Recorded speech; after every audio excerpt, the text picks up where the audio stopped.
Entrepreneurship bisa dilakukan oleh siapa saja dan di mana saja. Dan dunia ini menjadi indah, ada temuan-temuan karena adanya entrepreneur. Kalau sebuah temuan hanya menjadi sebuah inovasi, tapi tidak pernah dikomersialisasi, tidak pernah sampai ke tangan pelanggan, maka dia hanya sebuah temuan. Tetapi menjadi seorang entrepreneur artinya mempertemukan dari temuan sampai ke pasar. Dan gagasan itu diperlukan oleh siapa saja. Ada entrepreneur, ada namanya intrapreneur, ada namanya social entrepreneur. Social entrepreneur, Anda ingin melakukan perubahan sosial dengan pendekatan kewirausahaan. Intrapreneur, Anda tetap bekerja di perusahaan, tapi mental, jiwa, dan sikap Anda adalah seorang entrepreneur. Anda menggunakan entrepreneurship untuk bekerja. Sehingga mereka yang menggunakan itu biasanya lebih cepat untuk naik menduduki posisi penting di sebuah perusahaan besar. Dan tentu saja juga entrepreneur. Entrepreneur ini bisa dilakukan untuk sebuah kegiatan ekonomi. Dan untuk melakukan sebuah kegiatan ekonomi, Anda membutuhkan kemampuan untuk membaca kesempatan, peluang. Dari mana peluang itu didapat? Oh, banyak cara. Salah satunya adalah Anda mencatat, Anda menulis. Ini adalah sebuah buku yang saya dapatkan di Paris ketika saya diundang oleh sebuah lembaga pendidikan di Paris, dan saya dioleh-oleh buku ini. Di sini ada tulisannya Moleskine. Dan orang senang sekali membawa buku ini. Buku ini sebetulnya adalah sebuah tradisi di Eropa ketika terjadi Renaissance, dan para seniman besar pada masa itu menggunakan catatan-catatan untuk menyimpan ide-ide dan gagasannya. Dan bahkan mereka menggunakan skets. Buku ini diberi nama Moleskine dan menjadi populer sejak tahun 1997. Kemudian tahun 2007 ini diperkenalkan atau diperkuat oleh seorang pengarang yang namanya Bruce Chatwin. Bruce Chatwin ini adalah seorang penulis yang salah satu karyanya berjudul The Songlines.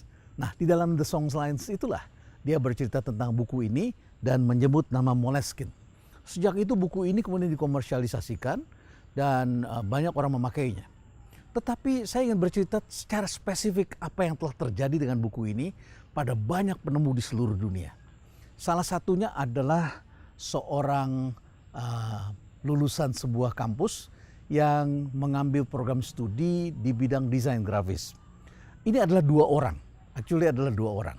Dua orang sahabat itu ketika sekolah di jurusan desain grafis sering diajak oleh dosennya untuk melakukan brainstorming, mencari gagasan-gagasan. Dan dua sahabat itu adalah Joe Gabria dan Brian Chesky. Dua orang sahabat yang sekolahnya adalah desain grafis dan mereka berjanji suatu ketika akan menjadi pengusaha. Tapi setelah lulus, keduanya berpencar. Yang satu berada di Los Angeles, yang satu berada di San Francisco. Joe Gabria berada di San Francisco bekerja dalam bidang desain grafis. Dia menikmati sebuah apartemen di lantai 2, sebuah studio besar, cukup bagus. Dan temannya, Brian Chesky, berada di Los Angeles. Dan satu ketika setelah bekerja cukup baik, mendapat penghasilan, mereka bilang, kamu pindah saja deh ke sini. Akhirnya kemudian Brian Chesky pindah ke San Francisco. Di San Francisco pada saat dia pindah, mereka sepakat untuk kemudian menjadi wirausaha. Tetapi ketika Brian Chesky pindah ke San Francisco, apa yang terjadi? Harga apartemen mahal, Amerika juga mengalami kesulitan ekonomi, tiba-tiba semuanya berubah dan mereka mengalami kesulitan berwirausaha. Tapi kemudian mereka periksa lagi catatan-catatan mereka. Akhirnya mereka menemukan catatan-catatan di sini bahwa mereka pernah punya gagasan untuk memiliki usaha di bidang properti atau di bidang pariwisata. Dan akhirnya kemudian mereka mulai mencoba. Mereka ingin menyewakan sesuatu. Pada saat itu di San Francisco ada sebuah konferensi besar. Seperti biasa di sebuah konferensi atau kadang-kadang juga terjadi pertandingan sepak bola, racing, dan lain sebagainya. Orang datang banyak tapi jumlah hotel tidak cukup. Kemudian mereka mengatakan, kenapa nggak sewain aja tempat di sini? Dan kemudian akhirnya mereka lihat ada sebuah di dalam studionya, mereka lihat ini kan bisa ditaruh kasur di sini, bisa ditaruh kasur di sini, bisa ditaruh kasur di sini. Mereka berpikir bagaimana kalau kita sewakan tempat untuk sewakan kasur. Mereka kemudian membeli airbeds. Airbeds itu adalah tempat tidur yang hanya dipompa saja, ditaruh kasur di bawah. Terus kemudian mereka pikir lagi, kami juga masih bisa memberikan sesuatu. Apa itu? Breakfast. Mudah kok di sana. Itu cukup cereal saja dilengkapi dengan 2 buah telur mata sapi atau omelets. Very simple gagasannya. Oleh karena itu, mereka menyebutnya sebagai airbeds and breakfast. Airbeds, tempat tidur, dan breakfast. Mereka sediakan itu. Mereka iseng-iseng kemudian mereka membuat websitenya Dan pada hari itu, tanpa mereka duga, besok paginya ketika mereka bangun, ternyata di situ ada 3 orang yang mendaftar.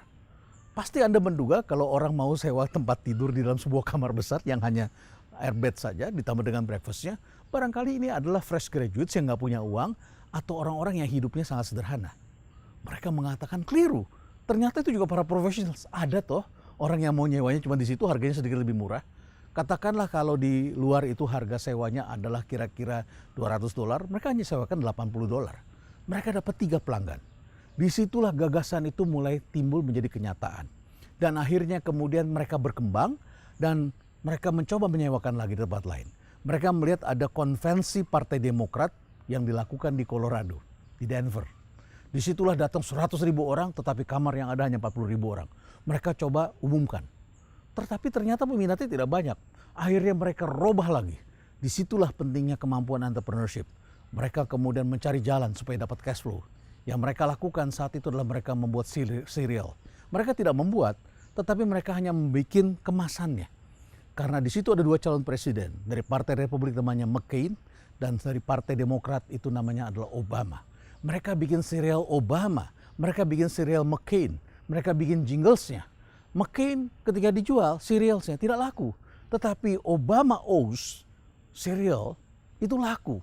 Maka begitu ada permintaan, mereka lari ke supermarket, mereka borong cereal yang ada, mereka masukkan ke dalam kemasan-kemasan yang mereka sudah siapkan, dan mereka kemudian berhasil mendapatkan penjualan $30.000. Dengan bekal $30.000 itu, dengan bantuan seorang investor, akhirnya mereka meng-create sebuah website. Dan akhirnya kemudian mereka menawarkan kamar-kamar pada mereka yang mempunyai kamar yang ingin menyewakannya kepada orang lain. Dan ketika kamar-kamar itu kemudian ditulis di website, ada permintaannya. Mereka hanya mempertemukan melalui situs mereka, Airbnb, Airbeds and Breakfast, dipertemukan. Awalnya adalah mereka yang mempunyai kelebihan space di ruangannya. Tapi lama-lama yang menawarkan bukan cuma mereka yang menawarkan space, tetapi ada orang yang juga ingin menyewakan satu rumah, satu kamar, satu apartemen. Sampai kemudian setelah saya baca, saya lihat-lihat lagi, ternyata bukan cuma kamar atau rumah, tetapi juga ada yang menyewakan kapal pesiar. Ada orang yang ingin tinggal di kapal pesiar. Bahkan ada di Kutub Utara yang menyewakan iglo. Dan bahkan ada seorang anak muda yang tidak punya uang, mereka hanya menawarkan tenda untuk mendapatkan $30. Dan terus akhirnya kemudian berkembang. Permintaan juga naik. Tadinya hanya dengan 3 customer, menjadi 100 customer. Saya ditunjukkan petanya oleh Brian Chesky, peta di sebuah kota New York ketika mereka mulai, dikasih gambar merah-merah, itu hanya sedikit sekali merahnya. Kemudian tahun berikutnya, tahun 2009, itu sudah mulai berkembang. 2011 semakin banyak. Dan tahukah Anda, sekarang Airbnb telah berada di 190 negara, ya, dengan banyak kota di seluruh dunia, dengan tarif yang murah, termasuk hotel-hotel akhirnya masuk ke sana. Dan yang menarik perhatian saya, sifat orang juga berubah. Jadi orang-orang di Paris yang biasa meninggalkan Paris di musim panas, sementara orang-orang Asia pergi ke Paris di musim panas. Paris penuh oleh turis, hotel berkurang, harganya menjadi mahal. Sementara turis-turisnya sendiri, orang Paris pergi ke luar negeri. Dan pada saat mereka pergi ke luar negeri, mereka menginap di hotel atau menginap di tempat lain. Mereka menyewakan apartemennya lewat Airbnb, dan orang-orang sekarang mulai menyewa apartemen melalui Airbnb. Jadi turis di sini menggunakan Airbnb, turis di sini menggunakan Airbnb. Kalau mereka pergi dari kota ini ke kota lain, mereka berwirausaha atau mereka melakukan travel, atau mereka kemudian melakukan kegiatan jalan-jalan di tempat ini, mereka juga menginapnya di melalui situs-situs Airbnb. Tetapi karena kamar mereka kosong, ini juga disewakan melalui Airbnb. Akibatnya kegiatan ekonomi bergerak kembali. Bergerak kembali dalam arti kata karena ada rumah-rumah, tempat-tempat penginapan yang murah. Turis-turis di Paris pun mengalami lonjakan yang besar. Dari katakanlah 1 juta menjadi 2 juta. Dari 2 juta menjadi 4 juta. Demikian seterusnya terjadi pelipat gandaan karena adanya ketersediaan tempat tinggal yang murah. Semua itu berawal dari sebuah buku seperti ini. Sebuah gagasan yang mereka tulis. Sebuah kesulitan yang mereka alami ketika mereka menyewa atau ingin membeli apartemen yang tiba-tiba harganya melonjak.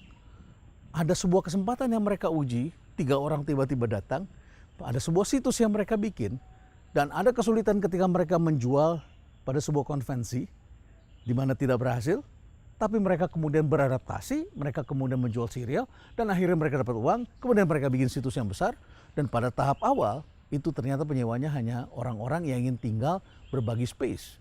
Tapi sekarang berkembang, market menjadi besar. Artinya wirausaha juga belajar, wirausaha berpikir, seorang wirausaha menciptakan kesempatan.